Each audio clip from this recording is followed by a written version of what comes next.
B J پی کو 272 مطلوبہ نشستوں کے مقابلے میں 240 لوک سبھا نشستیں حاصل ہوئی۔ چنانچہ اب مرکز میں حکومت بنانے کے لیے بی جے پی کو نیشنل ڈیموکریٹک الائنس سے گٹھ بندھن کرنا ہوگا۔ وزیر اعظم نریندر مودی نے 4 شنبے کے دن نیشنل ڈیموکریٹک الائنس کے حامیوں کے ساتھ ایک نشست منعقد کی تاکہ مرکز میں حکومت سازی کے سلسلے میں گفت و شنید ہو سکے۔ اس موقع پر این ڈی اے کے حامی Telugu Desam party, J D you کے قائد، بہار کے وزیر اعلیٰ نتیش کمار، شیو سینا کے قائد و مہاراشٹر چیف منسٹر ایکناتھ شندے اور ایل جی پی رام ولاس کے قائد چراغ پاسوان کے بشمول دیگر افراد موجود تھے۔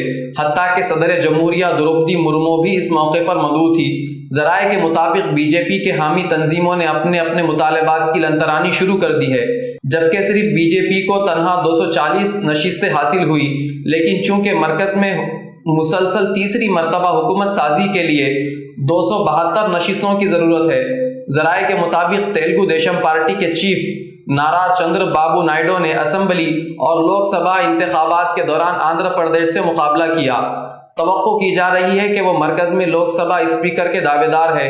یاد رہے کہ فی الحال جے ڈی یو اور ٹی ڈی پی کی حیثیت بادشاہ گر کی سی ہے۔ دیکھتے ہیں کہ بی جے پی ان کو کیا قیمت ادا کرتی ہے، کیونکہ نتیش کمار کی جے ڈی یو اور نائیڈو کی ٹی ڈی پی دونوں ہی نے این ڈی اے کے ساتھ رہنے پر زور دیا ہے۔